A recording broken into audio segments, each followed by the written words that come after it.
Runway, then a left turn and a lowest downwind. Cessna over the threshold, coming up on the white dot, at or beyond the white dot, left turn first available. I got a high wind coming up on about a half-mile final, clear to land at or beyond. Traffic on the left face, you're following a Cessna down, low off your left. Square it up just a little bit, and then we're going to get you in. Start your descent, though. Start your descent on the base. Traffic on final, give me follow on base. Base traffic, start turning toward the numbers now. High wing coming up on quarter-mile final, take it all the way down to the green. Cessna taxiing on the green, expedite down to the next hard surface. Get me some speed, there you go, go, go, go, go fast. This is going to be good. I got traffic on a mile final, you're following traffic ahead and to your right. High wing coming up on the threshold, take it all the way down to the green dot. 5 Charlie Sierra, 2 mile final. A mile final, turn north, and we're going to just make you, we're going to bring you back around. Jet traffic's coming up on about a mile and a half final, runway 9er clear to land. Okay, all right, let's listen up, guys. If you're on final for runway 9, I want you to offset to the left. I got a jet that's landing on runway 9. The jet's cleared to land runway 9 if you can make it. If not, just continue straight ahead. It looks like you're going around for the jet. That's fine, that's fine, that's fine. Oh, we have one right in front of us, sir. Dragger, let's see, what we got, a tricycle, put it down, tricycle, put it down, tail dragger, down to the green dot, then a left turn. Short final here, you cleared land on 9, all the way to the white dot, go down to the white dot. Find somebody to follow out here. Canard, just come to the runway and I might have to just send you around. That'll be fine. And for the jet, you just want to stay in this pattern or you want to go back out for an instrument approach? Stay in a pattern, Charlie Sierra. All right, just stay with me here for a minute. And my tail dragger, let's see, over the numbers, go down to the green. And Canard's going to have to go around. Canard, go around. And my high wing here over the runway, keep it airborne. You do not descend. You got a fast guy behind you. Do not descend. There you go. Keep it airborne. As soon as the guy behind you gets slowed down, I'm going to put you down. So keep it airborne. The one that just passed the white dot, make a left turn on the hard surface. All right, my high wing tail dragger, you can put it down now. And Charlie Sierra, let me get you about a mile off. Let's see, Charlie Sierra, I lost. There you are. Make a left-hand turn. I'll try to resequence you here on the downwinds. We'll see how it looks. Short final, you're clear to land runway 9 on the white dot. There you go. And the tricycle left on the hard surface and follow the flagman. Welcome. Thanks for being part of the show. And let's see, just find somebody to follow out there, follow on the final. And as you get close to the runway, if it's not going to work, we're going to send you around and then try to resequence you. Now, who else got sent around that's not back on the downwind? The Canard? Yeah, Canard. All right, Canard, there's a Gulfstream up there that went around too. I just lost sight of him, but you're going to make kind of a left-hand turn and stay low. I think Charlie Sierra, what's your altitude? 3,200. Okay, that'll be fine. Just maintain VFR. I don't know what else is up there above you. Probably most everybody's down here, so just make a left-hand turn. We'll try to get you back here. Canard's got the jet in sight. Okay, the RV, maybe an RV-10, whatever, here on final. Keep your speed up and go all the way down to the, aim for the green dot for me. Actually, keep your speed up. There's a guy behind you. Aim for the green dot, and I'm sure that's plenty of room for you to land on runway 9. You're clear to land on runway 9. Number 2, you're going to go down to the white dot. Follow the white dot. Actually, you know what? That's 1,500 feet. You're going to land at the white dot. The spacing looks adequate here. 2 guys on final. You're kind of tight there. Keep each other in sight, and you're going to aim for the white dot.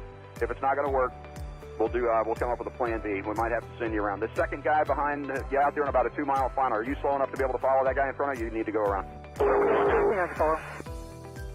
Well, I probably shouldn't ask that because I had about 5 guys answer me, so I should know better than that. After 35 years, you would think, right? All right, so let me see. The guy who's number 1, it's number 1. What kind of airplane is he? An RV type. All right, RV type. Keep it airborne for me. Keep it airborne. And I got a fast guy behind you. The number 2 guy over the trees there. Go ahead and put it down on the numbers. My first guy just coming up on the numbers at the over the grass at the numbers. I want you to keep it. T-minus 1 minute and counting. Hello.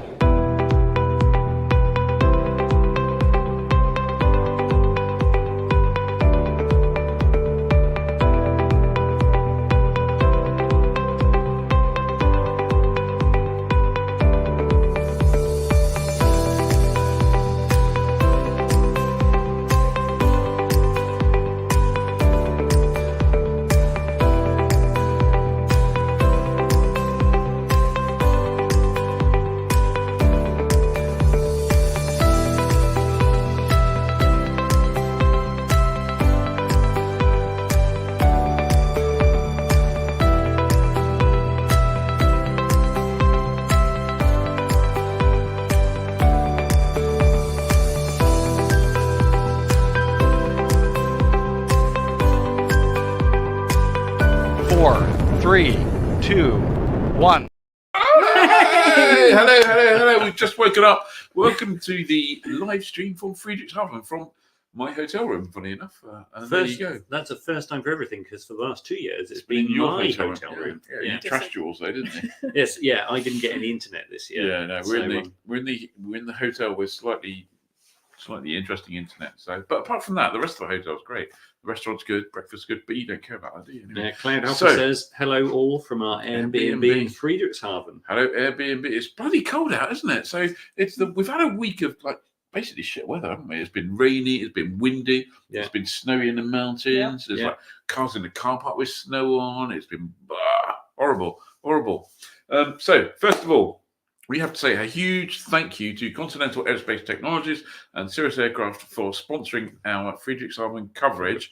It's absolutely brilliant, and we couldn't really do it without them. And obviously, a huge thank you to Skydemon for continuing to support the live stream. We saw them today, had a good chat with them. They're all on stand, being super busy. They were on the heaving. The Skydemon stand's always heaving. Always. I was trying to chat with Tim, didn't get a chance. I think I said, "Hi Tim, I'll come back when you're quiet."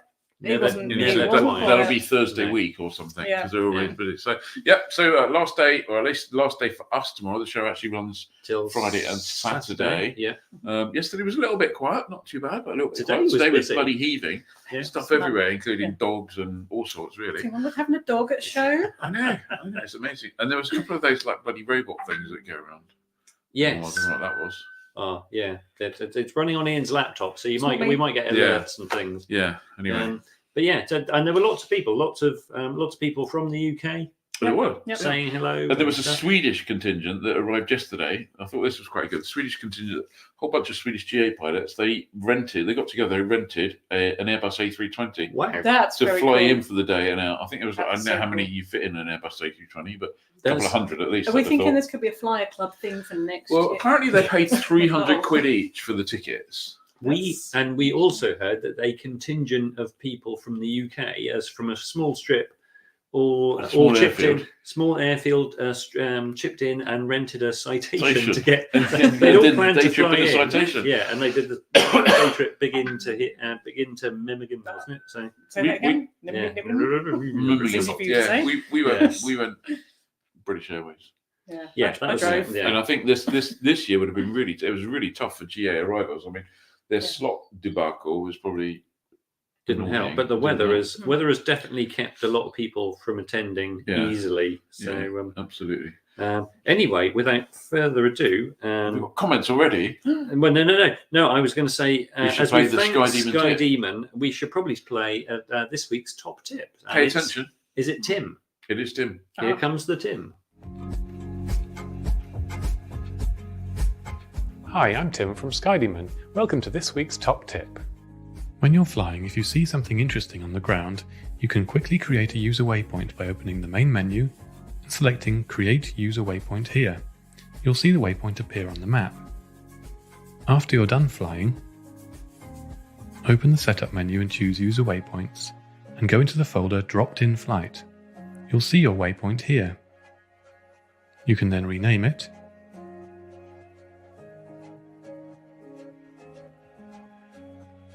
choose the proper folder for it, and press Save.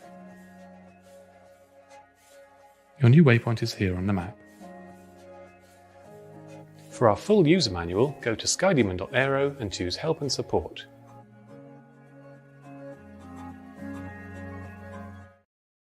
So I'm going to check to see if you two are paying attention. No, we weren't paying attention, and Annabelle's crying. Do either of you have any waypoints on your Skydemon? I do. Only when I sneeze. I do have a waypoint. What is it? I can't say it in polite company. Oh, hang on. No, I'm not going to tell you. No. Okay. I might show you. I have one. It's called Foot. Mine is also a body part. Okay. Yeah, because there's a maze in the shape of a foot between Lideway and Popham. There is. Yeah. It's quite an impressive maze.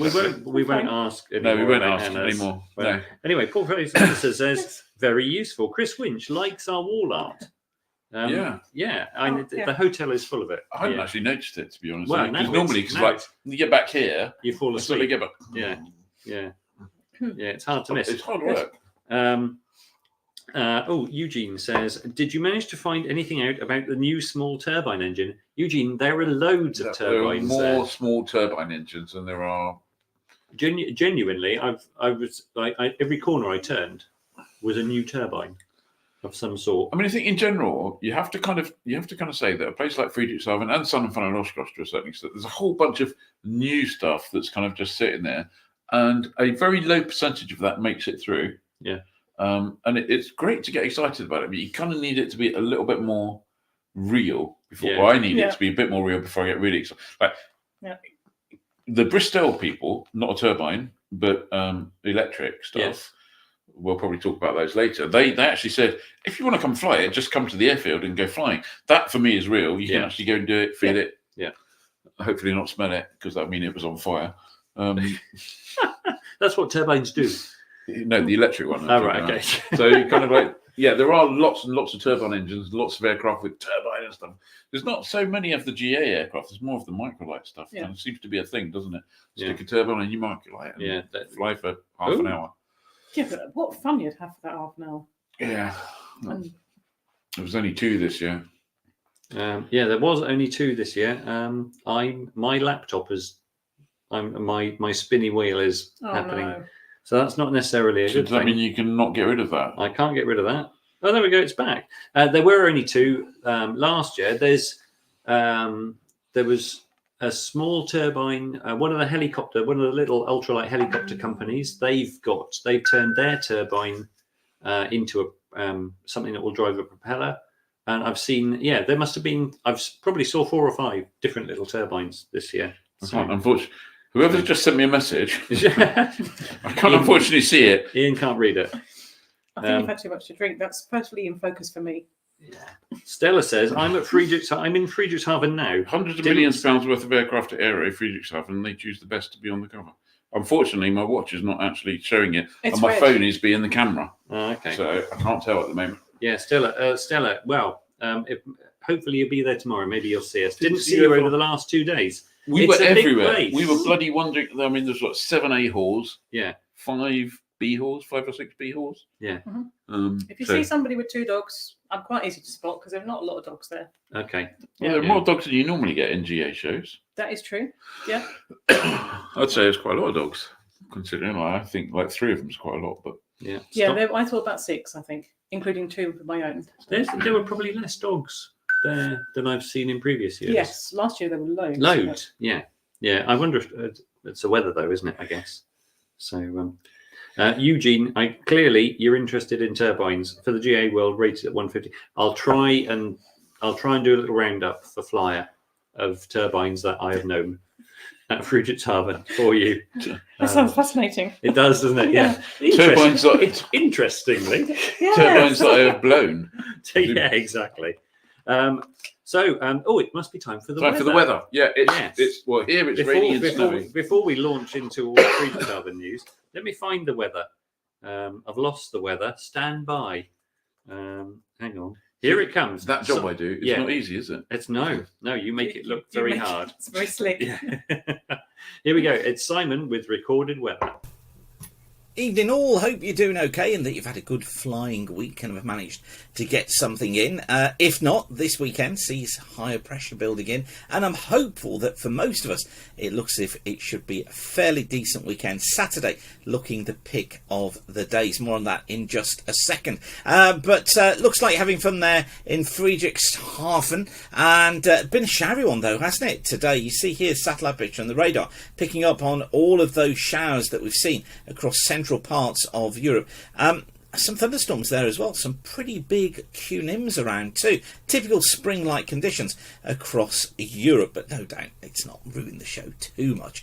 This is how things look then for tomorrow, for Friday, back here in the UK. We've got a northwesterly flow, a couple of cold fronts just clearing their way southwards. The first one taking some outbreaks of rain with it. The second one bringing some showers across parts of the Eastern Midlands into East Anglia and southeastern areas during the course of Friday afternoon. Notice though, most other areas look as if they are going to be fine. So sort of Northern England, Scotland, Northern Ireland, Wales, all looking pretty good. And actually during the afternoon we'll find brighter air spreading its way southwards. So it is actually an improving sort of day through Friday. The cloud ceiling charts showing us bases typically 2,300 to 4,000 feet, tops at about 8,000 to 10,000 feet. In those showers, though, bases 2,000 feet, tops at about 15,000 to 18,000 feet. Now, on to Saturday, and it looks as if high pressure builds in through the course of Saturday, bringing us dry conditions. We got some cloud, we got some drizzle across the far northwest of Scotland on Saturday. Maybe 1 or 2 showers just across the coast of East Anglia and South East England, but for most other areas it looks pretty fine and dry. Bases 4,000 feet, tops at 8,000 feet, and I think some decent spells of sunshine to boot. So a good day, light winds, decent visibility as well.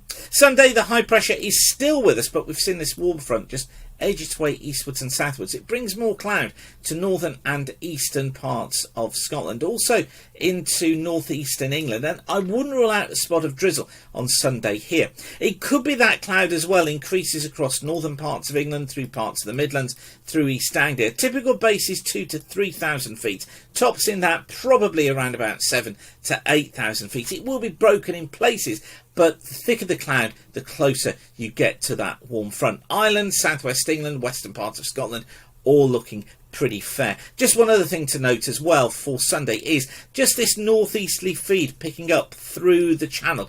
Just watching that for the potential for bringing an area of showers, some of them heavy, could even be some Q-nims in there, through central parts of the channel during the course of Sunday afternoon. If you're thinking of doing a cross-channel run, then just be aware of that. So all in all, a good weekend, one to watch the forecasts carefully for, particularly on Sunday. Now, all of my upcoming weather schools are full. I'm going to announce new dates very soon, but if you can't wait, go to weatherschool.co.uk and do my Pilot's Guide to Scooties online course. Takes you about 3 hours. You'll get a certificate at the end of it, but it'll show you how to use Scooties for anywhere in the world to predict cloud bases, tops, showers, rain, fog, mist, winds at all different levels. It really is a great course, well worth it. So go and have a look at that now.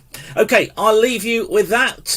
Have a fantastic weekend. Hope you get some flying in, and I'll catch you next week. Bye for now.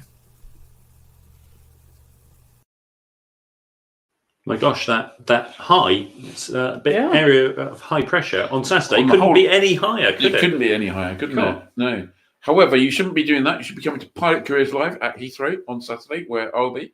So if you fancy changing career, becoming an airline pilot, that's the Pilot place Careers to be. Live, Heathrow, Sofitel Hotel is the place to be. That is. Talking of places to be, Eddie Helly says, after the last 2 years of Friedrichshafen, I did sun and fun this year instead. I just got back today from 30 degrees centigrade and clear blue skies. No one likes to show off, Eddie. Eddie, I think you're being slightly economical with the facts there, because while that may be true now, they had some pretty strong rain at Sun and Fun this year. There was a moment of rain, wasn't there? There was some concern going on. There was contingencies in place for tornadoes and all sorts. Yes. Wow. It didn't come to anything, but No. I know. But you know what? You know the Americans, they like to get worked up about it. The Weather Channel gets so excited whenever there's it's a bit breezy, don't they? Yeah, Martin Newsby said, with a forecast like that, Top Nav might work. I think the Top Nav event starts this weekend, doesn't it? And runs for a month or something. Doesn't it? I did that once. No, okay. And that's it. Okay. That's it. Should we do some news, of which the only thing we can really talk about is AERO Friedrichshafen. So no other news. There's nothing happened in the UK. Genuinely, there is no other news. If no one's there to report it, nothing happened. Well, we're reporting it. We've been doing but it all happened a lot of it. Yeah, and that's so it's the 30th anniversary event for AERO Friedrichshafen. They've been going 30 years. Like us. Like us. Like Flyer. Yeah. Copycats. Yeah. Cool. Is it a coincidence? Almost certainly not. If only they were as successful as we were. Give them a few more decades, they'll get there. Yeah. So and it's been Wednesday was quiet. Well, Wednesday was a good day, but today has been it's been noticeably busy. It's like the halls really, were packed. Really, yeah. And it was packed till late. Yeah. So last year, I think it got to about 3 and it got very quiet. And dribbling people, off. Yeah. People started leaving early. Today, I was walking around at about 5:30. It was still really busy. Wow. Yeah. Yeah. So the weather's been so weird that one of the mainstays of Friedrichshafen, which is to go outside and watch the Zeppelins fly by. There's been There's absolutely been no Zeppelin zero in, blimp and more to the flying. point, all of the tables next to the beer kellers have been completely empty. Yeah, that's a real Mainly shame because it's just raining all the time. Yeah, because I thought we might do Wednesday's live stream from out in the out middle. in the sunshine with a couple of pints of beer and. Yeah, that's been a no-go zone, really. It's been very cold, very wet. So, but it's one of the joys of Friedrichshafen because it is, all the good stuff's indoors. Yeah, so definitely. So good stuff indoors. I guess we can start off by saying the laptop's gone again. There we go. We can start off by saying that probably the star, well, certainly for us, star of the show was the Carbon Cub UL. There's 2 prototypes out there now, one in the States, and the first one has made it to Europe. This is a real tour de force of making a regular sized aeroplane fit the 600 kilogram category, I think, isn't it? I mean, that is a full-size airplane with the seats are generous. There is a lot. It's a tandem thing, but it's not a tight fit in there. It's generously. It's more Christian Eagle than it is Pitts, kind of thing. Yeah. And very nice and spacious, beautifully built. Yeah. And as well as making it lighter, for some reason, I mean, you know a little bit about Super Cubs, don't you, Ed? A little bit. How many horsepower is yours going to have? Mine's going to have 100 horsepower. 100, and that's 10 more than normal, isn't it? That's 10 more than that particular one would have. Obviously, Super Cubs go up to the Piper ones go up to 150 horse. Yeah. But this one is 160 horse. 161. Yeah, from a lightweight Rotax. In an ultralight frame. I mean, what was the empty? 880 pounds, 380 kilos, was it? Yeah. Yeah. 380 kilos, 220 kilos useful load.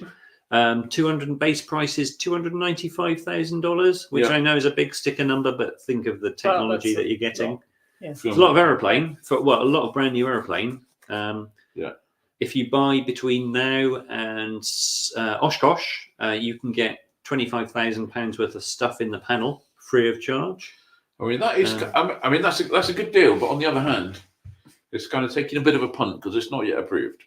It's not yet approved, though. Obviously, Cubcrafters did say to us that they are talking to the British Microlight Association, who I know you've. I'm talking to them as well, but I'm not approved. I probably never will be. I know you bumped into Rob during the show. I haven't seen him yet, but the Cubcrafters guy said, we're talking to BMA, and it's their aim to get the aeroplane approved for the UK as well as other places in Europe. I hope they do, because that would be spectacular. And we're talking to Brad at Cubcrafters, and they're super passionate about this project. They see they kind of see that America is most of their market, but if they've got a product that can suit Europe, then and a lot of other countries, then that's more sales for them. So I mean, I think he was saying that basically, if you take the world generally, the general aviation world, about 50% of all GA in the world takes place in America, and the other 50% takes place everywhere else. Yeah. Mm-hmm. So if you're a manufacturer, in theory, you'd want half of your sales to be in the US and half of them to be anywhere else. Yes. And many manufacturers have got a way to go. It's not quite as easy doing business in Europe because there are lots of different regulations for lots of different places. Yeah. You can't just do the US go, it's certified. We got 50% of it done with one certification. But, hopefully they'll get there. Yeah. Yeah. And I think it'll be really good. I think it looks like it doesn't look like, how can I put this politely? Some of the ultralights that you look at, you think, take those out in a breeze. It really doesn't look like an ultralight, does it? It doesn't, no. It is amazing. Looks sturdy. Other things, we saw the H55 Bristol, which is the collaboration between Power Partners H55 Bristol, the aircraft manufacturer, led by Andre Borschberg, who was obviously famous for the solar impulse flight around the world. And this is all about a CS23, the aim to have a CS23 approved trainer, which will be electric powered. An hour's endurance and an hour's endurance with half an hour's reserve. Yeah. And 1,500 charging cycles on the battery. So, as you would expect, in marketing, people do tend to pick certain figures, which don't always go together. So I think it was 1,500 cycles, but I believe that 1,500 cycles needs to be got to in order for the certification people, i.e. EASA, to go, that's fine. That tends to start off at a smaller number, in the same way the airframe hours do that. Yeah. And so that's 1,500, at the end of which you have to swap the batteries, which is 100k. Yeah. Expense. So that's almost as much as a set of 6 plugs, isn't it, these days? Richard Kennedy says, was there a recharge time? Yes, an hour, basically. Well, and again, that's a kind of looking at numbers again, because they're talking about it being a 50 kilowatt hour battery, and you would tend to fly it, they were suggesting, for down to about 40% capacity, so 60% of that time. Yeah. So you would only have to charge 60% of the 50 kilowatt hours, which is 30 kilowatt. Most domestic chargers, the highest you can get in sort of domestically is like 34 kilowatts, I think. Yeah. So about an hour in the right conditions. And obviously, if you charge faster, so if you have an electric car, you can choose between domestic charging, which is not that fast, or the super fast ones. The super fast thing does have an effect on battery life. Yeah. But interesting times, and they're talking having a product that they're hoping will be certified next year, isn't it? 2025. Yes, no, indeed, and they have a launch customer, so but it'll be interesting, and I think it's a good step on the way. I don't think we're there. I don't think anyone's there with the practical use of it yet. But it's all got to be incremental, isn't it? So, elsewhere in the world of fabulous aviation, there was this brilliant thing. I know Annabelle is swooning at the moment. That's the sound you can hear. It's so pretty. It is. So this was the Junkers A50, the Heritage version. We saw 2 years ago they launched this as a Rotax powered aeroplane, and it's a recreation of the A50 as a modern day 600 kilogram ultralight. They decided, well, customer feedback has told them that actually customers would love a radial engine and a whole bunch of other things. I know you probably know a bit more about this. You should maybe consider. Yes, yeah. Do you want to tell us a bit about the A50? Not really, no, because I'm going to save that for later. Oh right, okay. Well, in that case, I'll save that. I'll save that. I can tell you, I know because I chatted to the lovely Marshall on the stand. I just need to find. Have you got a picture? I managed to get rid of the photo. Oh, don't say I've done that. Hang on a minute. Well, look, I can fill in a little bit. So you've got various options. So with the Heritage, if you go back to the picture you just had. Hang on, I've found it. Have you deleted it? No, it's uploading. I was going to say, so if you look at this, so inside the Heritage cockpit, you've got this. This is a beautifully put together piece of work, isn't it? It's just. This is like This is really handmade airplanes. It's teak and leather. Customers said, "Hey, we want round instruments, not a Garmin G3X."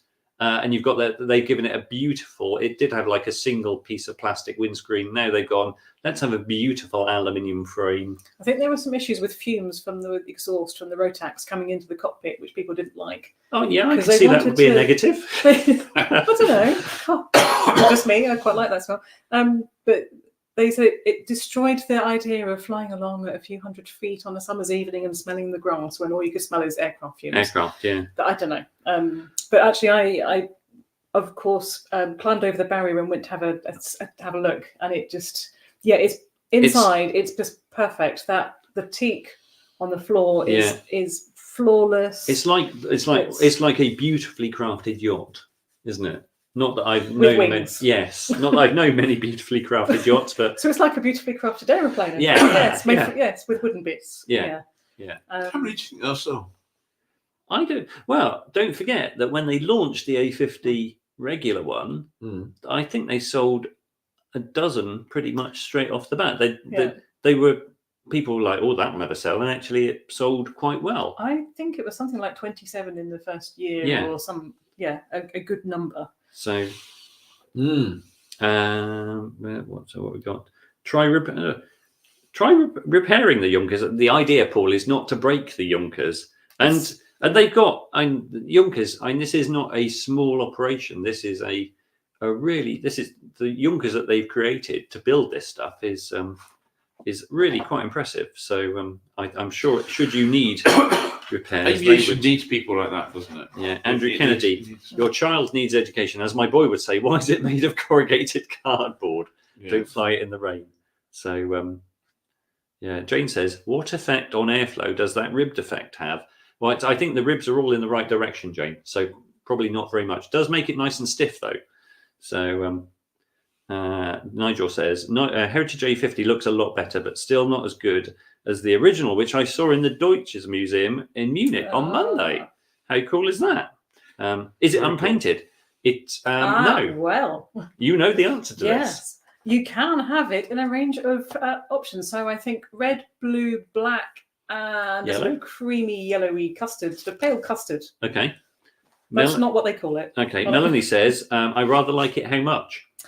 Well, how much? Annabelle. Funnily enough, if you go for the Heritage, so there's a few options. I may know a few details about this. You can have it, if you go back to, have you got your picture handy? Yes. The one in your picture, I think, has a single seat. Oh no, it does. It's a cover, isn't it? It's a cover over the cockpit. It is. So you can remove that bit at the front, and you can have a passenger seat installed. Yeah. Or you can have a second seat with full controls. If you go for that, the maximum price is $299,000. Euros? Dollars. That's a deal. It I is. think. Yes. And hold on. So seems to be the price if at the the maximum moment, price is $299, Yes. if you go for the bargain basement version, how much is that? 298. I didn't ask them that because I didn't want the bargain. No, basement you one. go- I, you go- I want this one I with want the one with a radial passenger engine seat. and the passenger. Yeah, no. Passenger seat with a Cool. hatch, so I can Yeah. box them in. Yeah, that's a good idea, actually. Yeah. Yeah. Yeah, just a little button and they've got pong. That's it. Yeah, but it is unbelievable. I think. And it smells good. It smells really good. Yeah, some of you will remember from 2 years ago, Johnny was the airplane sniffer. He liked the smell of new aeroplanes. He would love the smell of the wood in the wood and the leather in the Junkers. Yeah. Smells good. Yeah, taking a definitely a lot more modern turn with these guys. This was AERO Aero, and AERO Aero had all three of their aeroplanes on display. So they've got the integral in nose wheel and tail wheel format. The nose wheel aeroplane is really striking. It's really tall. You mean the tail wheel one? Yeah, the tail wheel one. That's it. Yeah. Oh, thank I was goodness going to for say that. the nose wheel one's not. It's not It's really. not striking, No, no. the tail wheel one, really striking looking aeroplane. It's got real ramp appeal. The nose wheel one, clearly designed for the training market. The white one you'll see there is the Integral E, which is their electric trainer version. Get that back up on screen. Not flown yet. Apparently has run. I guess we're expecting to see more about that. But this is AERO Aero's commitment to kind of zero carbon aviation. So you sound unconvinced, Ian. Once more with enthusiasm. Yes. No, it'll just take too long. But good stuff. Cirrus are obviously there. It's first European showing for the new G7 SR20 and SR22. We've covered this in detail elsewhere. Just a magnificent kind of modern day private aeroplane. It's the best selling single engine high For a performance piston for a reason. Yeah. And there's a video coming out soon, which is basically Ivy MacGyver telling Ed 5 things you didn't know about the Cirrus. It is, yeah. Those things you don't know about aeroplanes? There are things I don't know about airplanes, believe it or not. Ian was lucky to fly the new G7 a few months ago. It's the first time I've seen it and sat in it, and it is.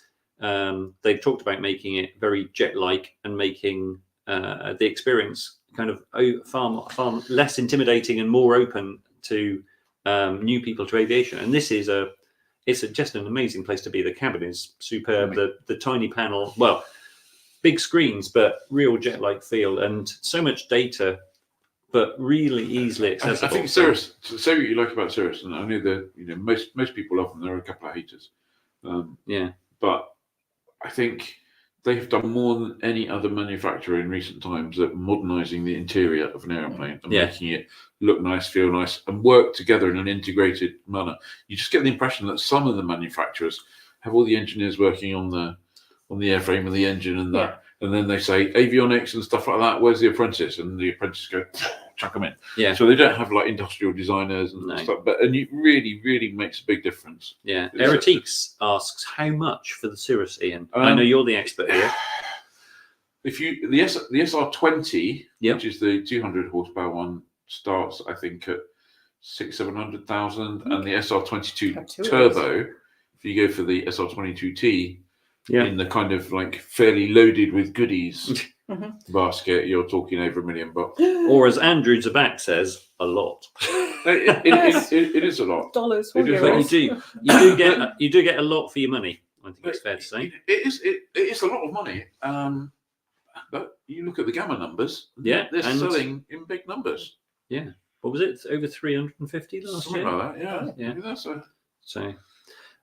Very impressive. Some avionics news. Dynon, obviously, we saw that they'd launched this at Sun and Fun. That was that made its European appearance. It's the 12-inch Dynon Skyview HDX.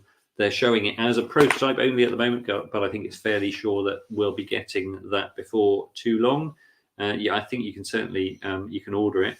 Garmin also had a new radio. This is the one that goes in the SL. So this is the form factor is quite short. It's not high form factor. Yeah. So I think I can't remember 1 1/3 inch or something, because they still do things in inches. Which is a bit. I know, it's like hello, get with the plan.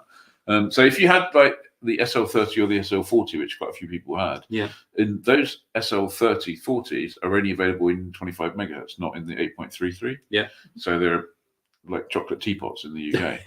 And finally, Garmin have got one which is a slide-in. It's not a slide-in replacement, as in the connectors aren't quite the same at the back. No. But it does mean that you can fiddle with the connectors as opposed to redoing the whole stack and making one bigger. Yeah. And Crispin says, does the 12-inch Dynon have a high resolution screen? I believe that it does. But we will. We're hoping to try and catch up with Dynon tomorrow. Yeah. So we'll have more to report on. On our list for tomorrow, Crispin. Yeah. Right. Okay. What else? I know you like this, Ian. This was the. Before we go any further, check out the stand that this was unveiled on. I was just admiring that. Yeah, there's a reason that it's now on its undercarriage today, because I suspect someone leant on it and gave people a terrible. Press the wrong button. No. It's just we were all like, wow, that's a real showstopper. This is the P2006 NG for new generation Sport. Yeah. So this what they've done is they've taken the P2006 Twin, which was powered by 912 ULSs, and changed those for 912 ISs. Okay. So that's probably 13 litres a side in the cruise, which 26 litres, pretty impressive stuff. They got rid of the S-Tech autopilot, which frankly should be in a museum, and replaced it with the GFC 700, which is a great autopilot. And they kind of like threw a whole load of luxury leather on the interior, and did a really good stylish little job there. So that's the kind of private owner's version of it. That comes out at just over 600,000. That looks like it was grown. It's very organic. Like it was grown. It is very. It's very nice. Well, 600,000 euros. I think it's 600,000 euros. Just over 600,000 euros. That's unbelievable. But again, obviously, you have options. Yeah, but still, that's an awful lot of aeroplane for 600,000. And I kind of think, if you think of it, a few years ago, I was lucky enough to ferry the not the luxury one, clearly, the standard one from the factory back to the UK. Yeah, and it performs very much like an Arrow. Okay. It's like an Arrow performance. It just happens to have two engines. But it's probably still lower fuel burn than much lower. Probably half the fuel burn of an Arrow. Yeah, to be honest, and clearly, the other thing is, people don't believe me when I say this. I don't know why, but it's single engine performance, and even at kind of like the critical times of flight, it handles engine out stuff really well. Okay, it's really quite impressive, and also. The Tecnam factory, if you've never been there, you have, I know, in Capua, they have one grass runway, which is a little bit bumpy. Yeah. And as a result, all of the Tecnam aircraft spend their whole development stuff on kind of like rough grass stuff. And the 2006, you could operate that in and out of a probably 400 meter runway grass runway without any hassle at all. There's not many twins you do that with. Yeah. Nick Allen says 600k. That's only 2 carbon cubs. It is. Well, when you Or kind 2 of think Junkers. about it, yeah, Or or 2 2 Junkers. Junkers. Yeah. But yeah, that was that was a nice unveil from Tecnam. It was. But that stand was brave. And I wasn't surprised. Well, we were there the day before, and they were kind of jacking God. up, putting on that. There we were all going there like, were Italian engineers with this aeroplane on 3 jacks, and there was it was one of This those sounds where like you the start go. of a joke. There were 3 It's- Italian engineers. Well, no, it was weird because the same opposite the Tecnam stand is Diamond, Yeah. and Diamond was showing the DA40E, Okay. so the electric version of that. Which, incidentally, Lufthansa Flight Training have tried that out a little bit. There's only kind of one prototype flying. They're hoping to have that certified. But I didn't realise that's going to be. I think they were going for 70 minutes endurance on that, or maybe 70 plus. Diamond DA40E, you say? Yes. Yeah, that one on the There screen. you go. Yeah. But that's got a big underbelly pod for batteries. But the DA40E, when it launches, will only be a 2-seater. Yeah. So very much the training part. Anyway, cut long story short, there was on one side on Tuesday when everyone's setting up. On one side there was these Tecnam engineers kind of inching this up with kind of 3 bottle jacks in strategic places, so that you get the plastic airfix stands in underneath. And then the other side of the aisle was Diamond, with some people trying to put the cowling on, in a manner that it didn't demonstrate huge amounts of mechanical sympathy. No, it was like I nearly said to you, Ed, should we go and do this for them? Yeah, it's just too painful to watch. Can we help you? It was horrible. Yeah. So anyway, I can't say too much because I got a free plastic cup from Well, there we go. JMB, we saw their Phoenix motor glider, and one thing I hadn't picked up on when they launched the aeroplane a month or so ago, is actually there's a sport version. So the white one you see has got a shorter wing. So they've kind of got something similar to Pipistrel, where Pipistrel have got like a long wing version, a short wing version. So you've got the Phoenix motor glider and this kind of Phoenix Sport. Quite nice looking aeroplane. So I need to find out a bit more about them. But typical JMB, it's nicely made. I'm going through a phase where I really find it difficult to get excited about motor gliders. Yeah. How long does this phase last? 20 years or so? About that so far, yeah. Yeah. Also plastic and outdoors was this. Is that just the angle you photographed it at, or is it very, very ugly? No, it is. There are no, unfortunately, there are no pretty angles on this. This is the, I cannot remember what this is called. This is the RX4 HE. So this is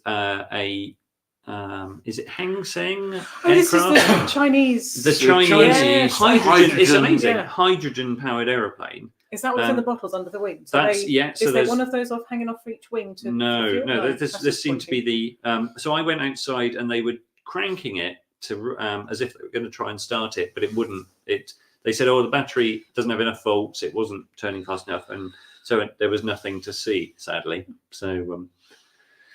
It sounded a bit Rotax like, though apparently it's not a Rotax. No. So, but yeah. So there is a hydrogen Rotax, isn't there? Though. Oh, well, I will. Funny you should say that. I'll come to that a bit later. Sorry. Come to that a bit later. So yeah, that was. So I don't know if that's run. If anyone else has seen that run, but certainly I haven't. Did see? Was it that Chinese hydrogen hybrid that they also had on floats? Yes. No. That not with the same engine though. No, so on floats, that was the RX-1E, which was the first electric LSA, wasn't it? I bow to your superior nerdage. I don't think it's not a hybrid. No, it's not just a hybrid. It's just a straight electric aeroplane. Yeah. But that was quite cool, though, wasn't it? It did look quite funky. Hybrid hydrogen on water. Ooh, yeah, because you're like basically run out of fuel. Yeah, just land and top it up. I like your thinking there. Definitely, yeah, science. Definitely not. Fury. Not hybrid. Was the M700 Fury, making it to Europe for the first time, and this one in a quite sedate paint scheme as well. So I almost walked straight past it. Sorry. I almost walked straight past this earlier because it's grey. Well, so the original one of these, the one that you see in that picture behind it, is brown. The paint is brown and had Yes. the paint scheme designed by the people in the paint shop at Piper. Apparently. Really? Yeah, I know exactly. Wow. Yeah, it's There just you go. brown. It's brown and gold and All things 1970. yeah. So basically, the M700 took over for the M600. Yeah. It's got a more powerful, or Pratt & Whitney with a bit more power that's been allowed, and the two kind of like bullhorn exhausts have been made slightly more aerodynamic to reduce the drag. So it's called they call it a 300 knot class aeroplane, and I think its max cruise is 301 knots. So there was a lot of pressure to get over that 300. Because you can imagine you go to all that hassle and you go, how fast is it? 298 knots. Oh no! You go, oh no, we can get a bit faster. Go clean it. Yeah. Yeah. Oh, going back to the hybrid, Richard Kennedy says, so ugly it wasn't allowed inside. Oh. Nigel Hitchman's got some intel. 2 hydrogen tanks in the rear fuselage, and it's a Chinese car engine. Interesting. Okay. They've been building electric aircraft for some time. For some years, it's apparently attached to a local university. Okay. Without an art and design department. Oh, yes. Yeah. Looking very designed was this. This was the Arzios, which was a new 600 kilogram microlight from Spain. I'm looking at their enormous brochure at the moment. But this is another kind of composite 600 kg airplane. How do you spell it? Yeah. ARZEOS.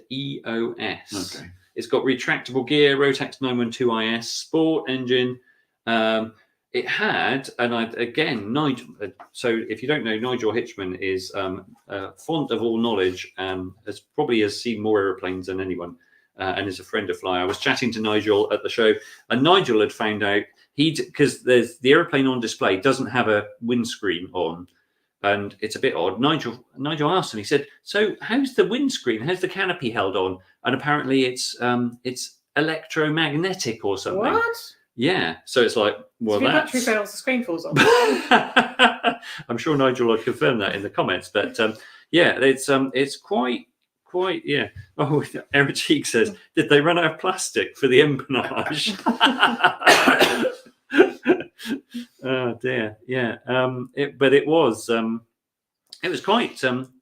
You know, quite interesting, was it? Well, it was quite interesting. You know, lots of these lots of these airplanes all tend to look the same. This was quite funky. That looks like that's got a bit of icon about it. It has got a lot of icon A5 about it, hasn't it? There is a weird wide-mouthed frog face on the left panel, though. There's 2 eyes. Oh yeah, that is. That's calling out for some googly eyes. That isn't is, it? yeah. But yeah, it's funky. So yeah, definitely find out more about.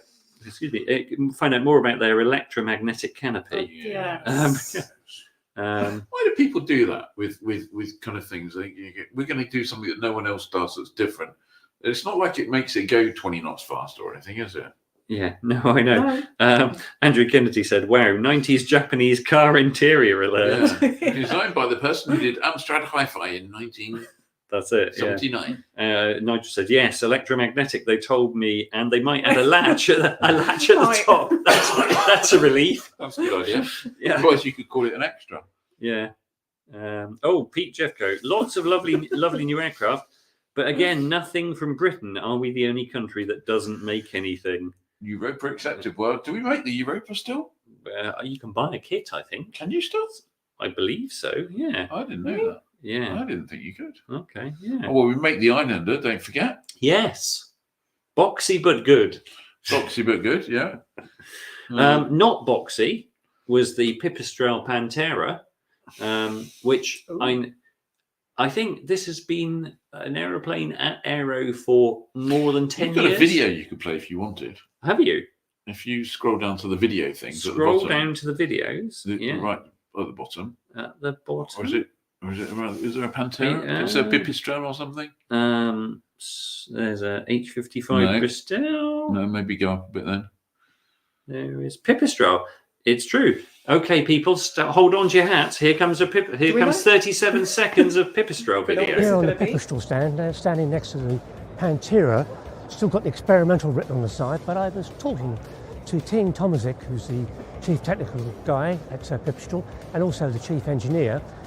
He was telling me that they're on the final stretch towards certification of the Panther to become a fully certified aircraft. So they're going straight to the IFR version. They're not going to go in phases, day VFR, night VFR, as they originally planned.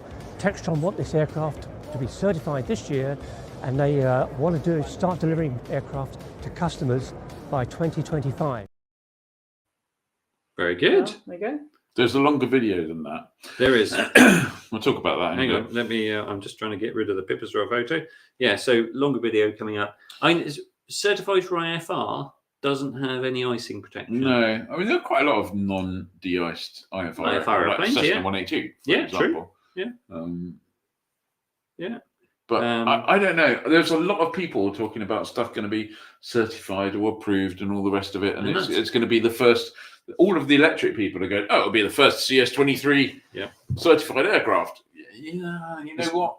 I'm too old to. It's either certified or it's not. If it's not certified, there's no guarantee it's going to to be by the end of the year, by the beginning of next year. Have you got the bit of paper? No, it's not certified. Then it's not certified, is it? No. Apologies, I'm just looking at my phone now because I need to find some numbers for the next thing. I tell you what, I'll stick it up on screen. So this was the, or this is the Blackshape Veloce, Blackshape Prime Veloce, which is the, so you'll know the Blackshape Prime. This is the Prime with the Rotex 915 in it. So 600 kg microlight, 141 horsepower. That is, it's very blue. But that's a nice shade of blue. It is nice. It's very. It's like Italian Air Force. It's like it's like your own tricky lorry. I'm sold. I'm sold. Yeah. Yeah. And this is a very nice looking aeroplane. Whether we'll ever see one in the UK, who knows? I like the detail around the canopy with the flag. Yes. Oh yeah. There's work going on with the Shark, isn't there? Which is not a dissimilar looking aircraft to that. Yes. Yeah. No, Paul Henry Smith is putting that through its paces at the moment. I think there's at least that has made it to the UK. Yes, I think that will make it to the UK. But yeah, no, I do like the Blackshape. Oh, Linda Griffith, are Blackshapes still grounded by EASA? I wasn't aware that Blackshapes were grounded by EASA. Okay, more research required. Yes. So Andrew Kennedy says, "Love the canopy. That's lovely." Yeah, I think we can all agree. And I like it. I'd love to think we get love to get the Blackshape in the UK. Just cracking. So, what else can we show you? Oh, here's something I didn't know. It was so Lycoming on Lycoming Sound. They had a beautifully built. All of Lycoming's engines are lovely, but they had a really beautifully built and detailed engine celebrating their 95th birthday. 95 years of Lycoming. Ian is sat there completely impassively. He's I'm not moving him with this stunning gesture of aircraft engineering. Not really. It's fairly shiny. Nothing against Lycoming. Oh, okay. I think that Aeroteach quote by me saying that's lovely, I think he probably doesn't mean me, does he? What's that? No, I suspect that's talking.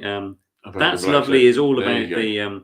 Is probably all about the Blackshape, I would think. Yeah, absolutely. So, so if you don't like that, then you've got to like this. This is brilliant, this is the Aiosa Funfly. Oh yes. So what you're seeing there is those white bits left and right are ailerons. Yes, they really are that big. So, and the control surfaces and the tail surfaces really are that big. This thing is like, it's a wedge, isn't it? When you see that effectively aerodynamic horn on the leading edge of the aileron, that the width of that is about the depth of the wing, the chord of the wing, really, isn't it? Yeah. It's a complete. You just look at it and you go, what? So this is it's an SSDR. You can either have a 50 horsepower version or a 135 horsepower version. Wow. It's and it's going to be a kit. What is it going to be? It's a 230. Oh no, blah blah blah. Anyway, important things to know: 35,000 or 40,000 euros. Bargain. I know, yeah. 10,000 or 20,000 euros for the various power kits. On the price list that I'm just having a look at the moment, it says, please note, full face helmet is mandatory and not included in the supply. That's because if you look at it, the fuselage isn't covered at the moment, but literally it's a bit like Magnificent Men in their flying machines. You sit there and you're poking out the top. But there was a model of it sat next to it, which you can't quite see on the ground. But this you could have 30 of those for the price of a Cirrus. Yeah, but I'm not sure if you turned up at a fly-in with 30 of those, whether you'd still have the impact. It would be. But it's wacky, isn't it? Yeah, it is. It's completely mad. At apparently 270 degree per second roll rate. The guy claimed. Crikey. So yeah, but yeah, it's got an empty weight of 120 kilograms. So, but basically, he's described it as an unlimited low-speed aerobatic aircraft. So, I've got to look at the comments because that surely got you going. One for Terry Thomas. What else we got? Affordable new aeroplane. Oxymoron. I don't. Ian and I were having a chat last week about the cost of new cars, and actually, new cars outrageously expensive. So, yeah. So, I guess a kit that comes in at 35,000 euros, not bad, even if it is that. So, what's its speed, or what's its top speed? Jane, do you mean maybe? I reckon it's probably about 20 knots. 20 knots. I can tell you, it is. Stall speed 35 kilometers an hour. Maximum speed 100 kilometers an hour. No way. Will that do 100 kilometers? They're not ever going to do it unless even pointing straight down. There's so much drag. It'd never do that. Have they said it in kilometers per hour to make it sound faster? Yeah. Well, to be fair, if my head was sticking out of the aeroplane like that, I don't think I'd want to be going very fast. Is it intentionally aerobatic? I think that's the idea, Richard Kennedy. Yeah, only once. Yeah. Look out for a 600 kilogram two-seater pusher. So lovely bubble view out front with stall characteristics and a 916. Yeah, I haven't seen one of those. There's that kind of like single seat thing with a plastic chair at the front. That could put a bubble on it. That's not. What was that? I can't remember. It was a weird looking thing. It's kind Well, of that like doesn't plastic. narrow it down. Yeah, I know. Yeah. You need to have, the cat kid says, you need to have an aircraft that will convert beautifully into furniture. Not furniture that looks like it's being converted into an aircraft. Very good. Yeah. Bravo. Asking for a bird strike in the face. I think that's why the brochure says you need a helmet. Yeah. So, right. Carrying on. Nothing is quite as wacky. Well, I say nothing is quite as wacky as this. How about this? This was the Dingo SSDR. Have we got that on screen? Come on, are you doing it? No. I think the screen has refused to put the picture up. Yeah, come on. Give us one more time. There we go. How about this? Don't know much about this, but it's an SSDR kit. Flies low and slow. Little two-stroke motor. I just thought that was completely funky. And the little ironic shark face. A little tiny shark face. Grr. Yeah. I'm very vicious. Other cool stuff. JMB VR3 with a 916. It's fashionable at the moment to put 916 in it. Rotax 916s in everything and go fast. I think I had that pattern on my curtains in about 1983. Yeah, everyone's trying to be fastest at the moment. You've got JMB. You've got the Risen 916. You've also got where is it? Come on. I've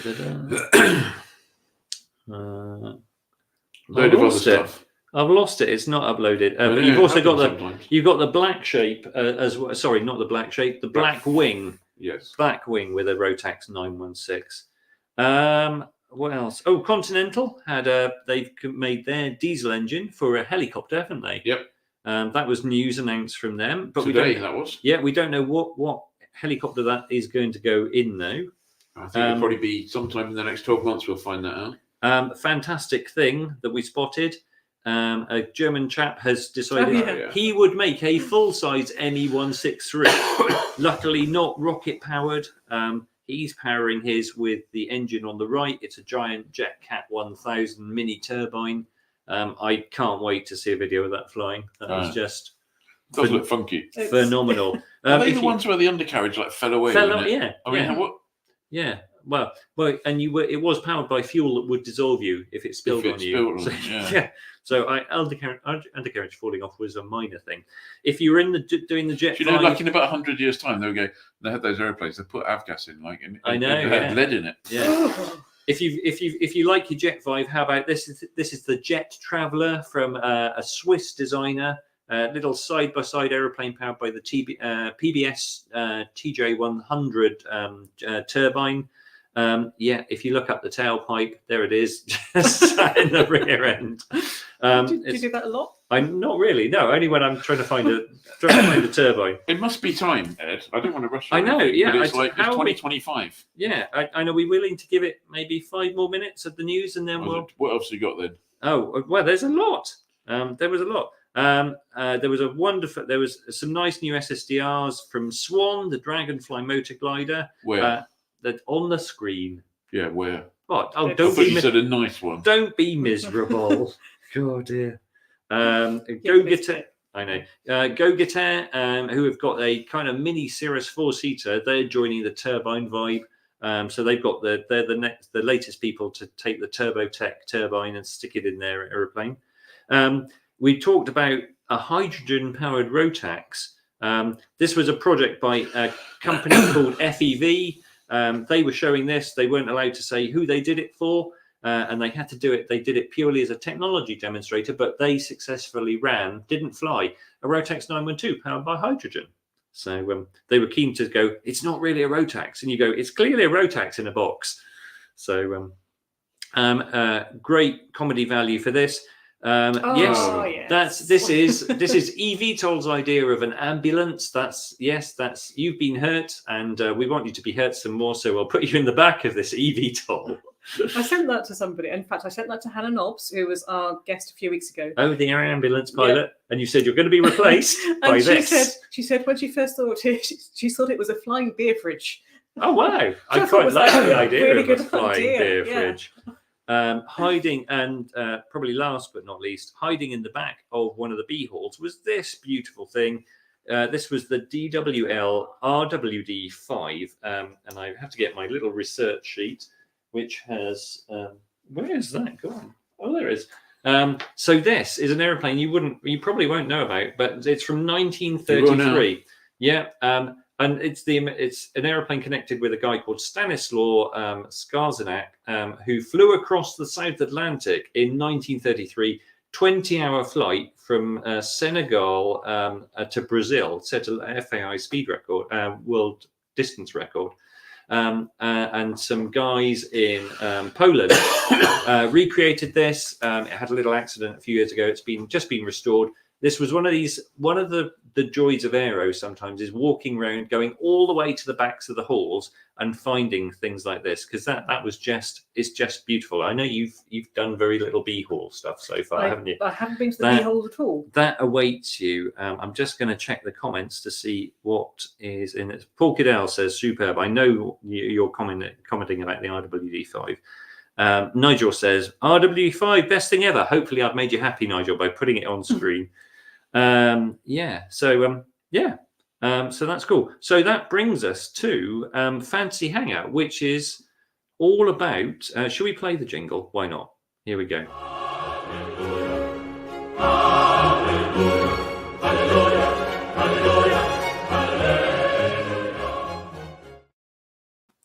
So Fancy Hangout is all about favorite aeroplanes from Aero. So who wants to go first? I'll go first because I think I'm going to lose. Why? We don't know that for sure. No, we don't know it for sure. But I think, I went for something much more practical and not so much fantasy. Okay. Whereas I think other people have gone for more impractical, but it's kind of fantasy. No. So I clearly went for the Gulfcrafters UL aeroplane. That's a solid choice. It's a solid choice. It's a solid choice. It's an airplane you can pull out, fly every single day, well, at least every single day when the weather's okay.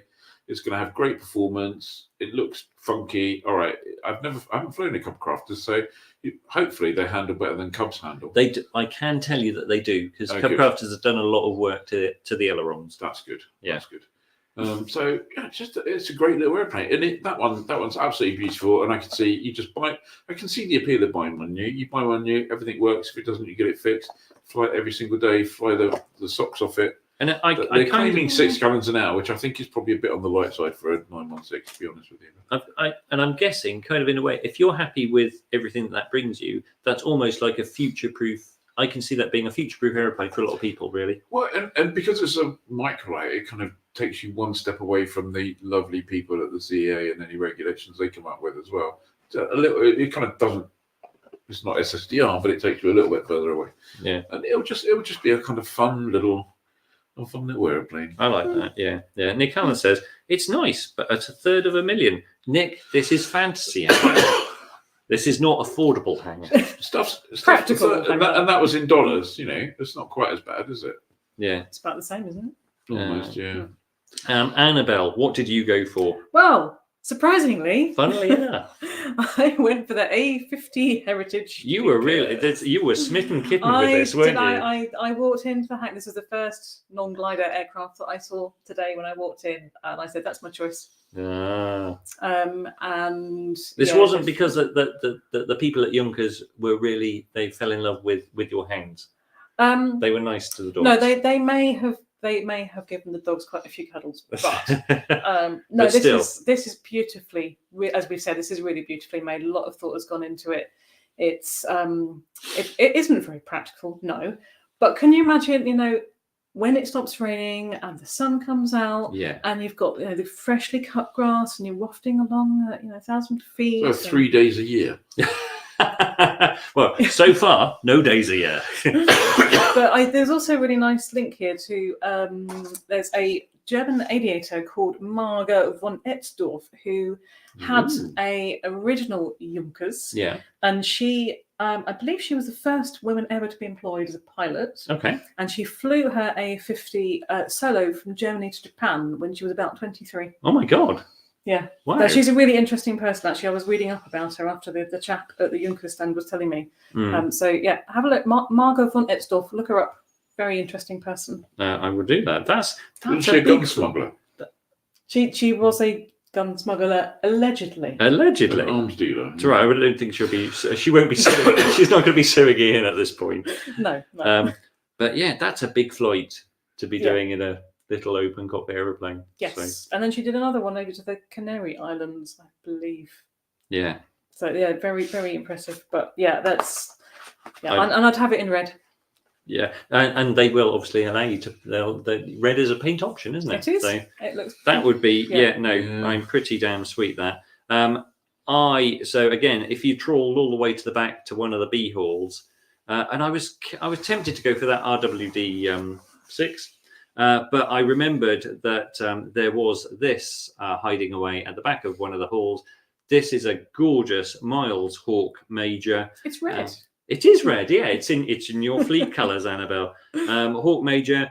Sadly, this particular one was restored in the UK, and then it only flew for a couple of years here before it was sold to a German collector.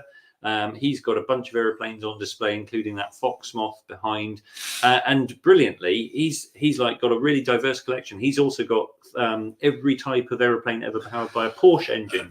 So his Mooney Porsche is on display there. He's also got a Rushmare and a Robin. But anyway, so there's this guy's Miles Hawk Major. It was development of Miles M2 Hawk. They only made 64 of them. I think there's only 3 of them left.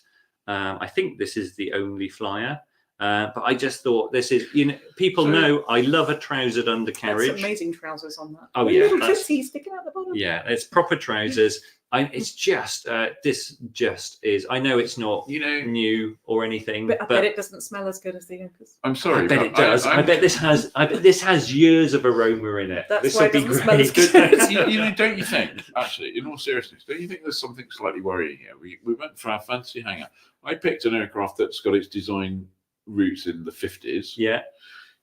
You picked an aircraft Well, that's got its design roots in God probably in knows the when. 20s. And in the 20s, and we're at one of the world's foremost aviation exhibitions with cutting edge. Yeah, and we've all gone for the retro antiques. We've all gone for history shit. We've all gone. No, Yeah, they all look the same. All the new ones, they all look the same. Yeah, well, and maybe that's Nothing else is made of corrugated cardboard, is it? And I have to say, maybe that's the issue with you're doing pretty well. Well, actually, I've just scrolled and seen a lot of Ed wins. Nice pants. Nice pants. Yeah. Well, Martin says, "What woman?" Probably not talking about you. Talking about Marga, whatever her name was. That lots of people do like. There was definitely some Annabelle wins. Stick with the corrugated, and there's another Annabelle wins. But there is quite a lot of Ed wins. Ed tempted by the fancy trousers. Richard, you know I love a pair of fancy trousers, just like that. Claire B says Ed wins. Pickles biplane, Ed wins. Chris Winch, I know that would be right up your street, Chris. Ed wins.